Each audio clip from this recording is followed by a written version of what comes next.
clapping, I'll just talk longer.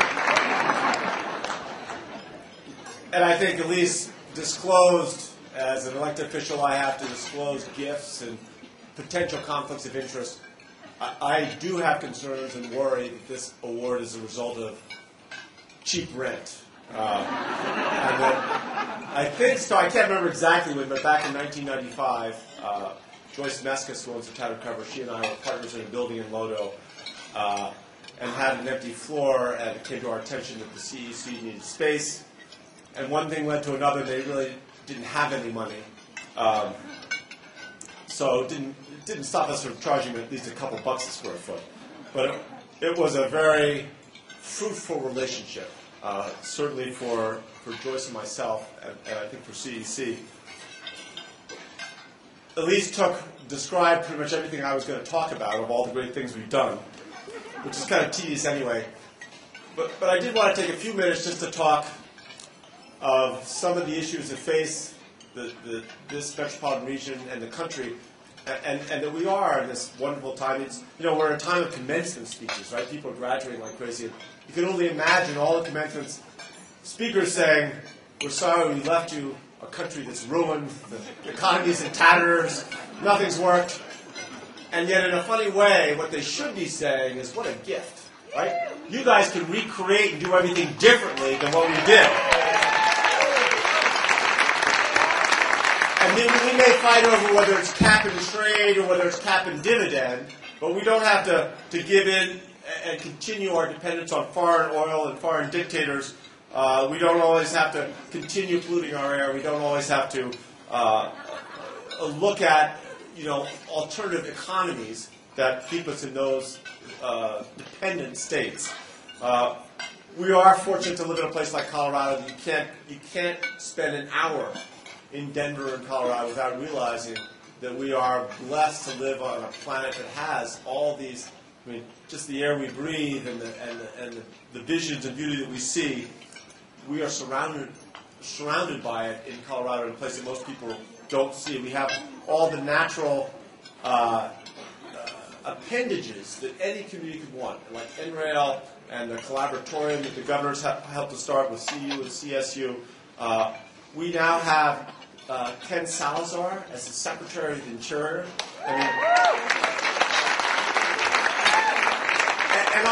What's weird about me being up here is, I have a master's in geology. I took climate studies. I'm one of those people that says, I'm not sure how fast the climate is. I'm not saying that the sky is falling.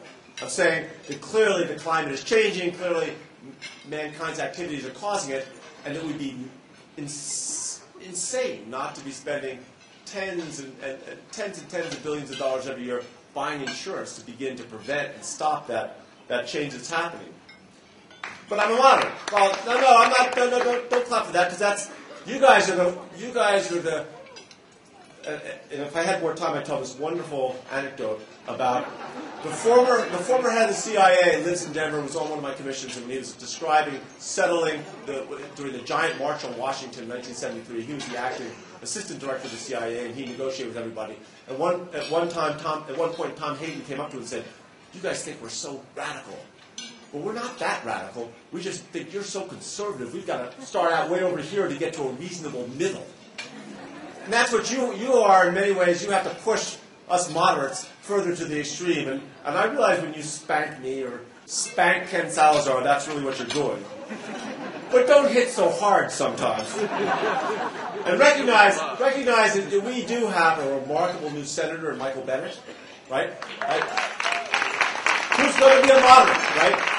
But don't forget that his wife was an environmental lawyer for many, many years, used to run Earth Justice, and has done remarkable work under the radar for many people.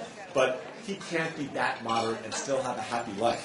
So whatever you might be disconcerted about, give him kind of a little slack for a little bit of time, knowing that he will always come back to the right decision. We took Greenford, Denver, and I'll thank a bunch of people here in a second, but we wanted it to be an action plan. We wanted to be able to, on a local level, begin to define what we could do. And that first year, we cut passenger traffic and DIA by 8%, or the energy as passenger traffic expanded, we cut the consumption of energy per person by 8%. We increased recycling by 63%. We did plant, and we always said 65,000 the first year, 65,000 trees. We planted 75,000 trees in the second year. So that's 140,000 trees in 2 years. And we'll get to that million trees in 15 years, not 20.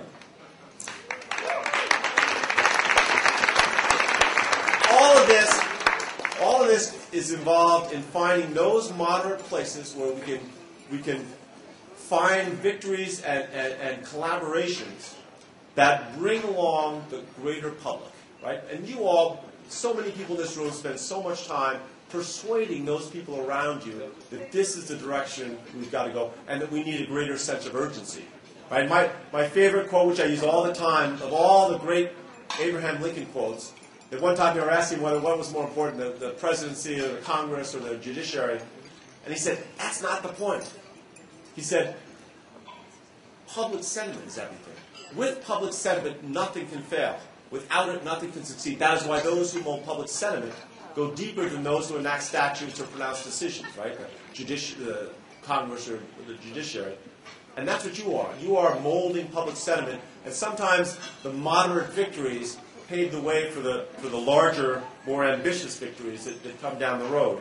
And I think one of the great things about CEC is that it is a collaboration. And it takes people with different interests, and sometimes narrow interests, narrow self-interests as an organization, but gets them to broaden those self-interests in ways that are ultimately very beneficial. And when Joyce and I finally sold the building that was now the Alliance Center to John Powers, and he first came and talked about this vision of having a place where you have all these nonprofits all working on the same thing, coming together, and what that could be. You know, Joyce and I both sat there and said, he'll never be able to do that. You know, he'll never fill that building and have all these different nonprofits working together. And yet, really, when we look at what we did in the convention and how we did create the greenest convention in history and retrained all our restaurateurs and our limousine and taxi services and all our hotel operations and got them to find ways to use less energy and less water, the Alliance Center was a huge part of that. They helped fund it, and they help provide the leadership. So please give John Powers and the Alliance Center a huge.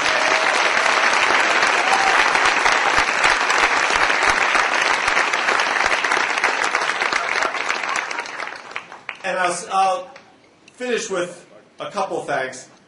One, you guys don't give enough credit to our governor. I know you think you give him a lot of credit. But Alice Madden is here as one of his representatives. He has more representatives in his administration that are working on various facets of the environment and finding ways to connect it to the economy or to, all the different ways that Lincoln was talking about in terms of molding public sentiment. He's done more than that, not just in any governor in the history of Colorado, but any governor, I think, in the history of the United States. So the next time someone is saying, well, and there was some piece I saw last week that, well, he hasn't really exercised enough leadership in this or enough leadership in that, set them back, right? Put them back and just say, wait a second. He has taken stands that no other governor, not just in Colorado, but in the country has done. And he's taken a lot of hits for it. And I think everyone in this room has an obligation to stick up for him and speak out, right?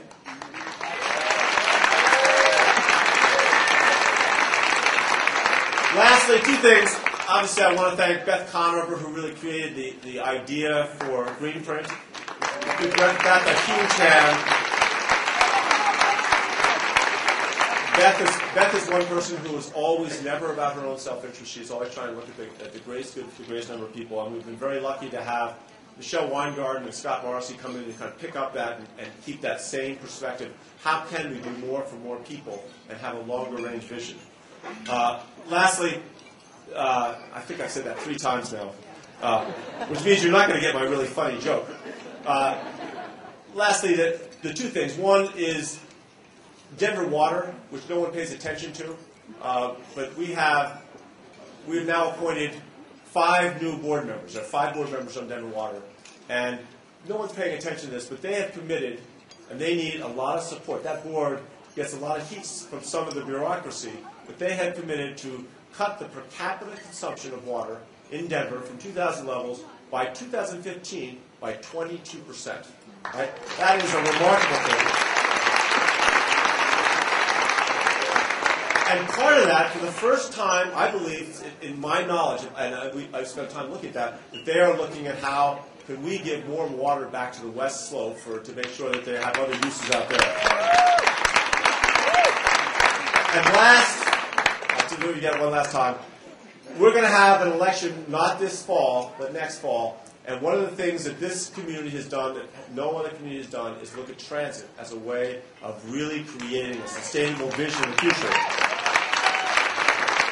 And it is at risk, and I met yesterday, and Van Jones was there when the Vice President was there, and I got to talk to Van Jones, and he is a rock star. He is, everything you've ever heard about Van Jones, he's bigger and better in life than what you've heard. Exactly. And I also got to meet with Sean Donovan, the head of HUD, and for the first time in history, we have a federal government and a president where you have the Department of Transportation working hand in glove with HUD and with the Department of Energy to say, how do we break down the silos, how do we create a vision with all of our funding where we take transit and insulation and all the weatherization programs, and we tie that back to affordable housing close to transit, and we create an integrated vision of our future. Support your president.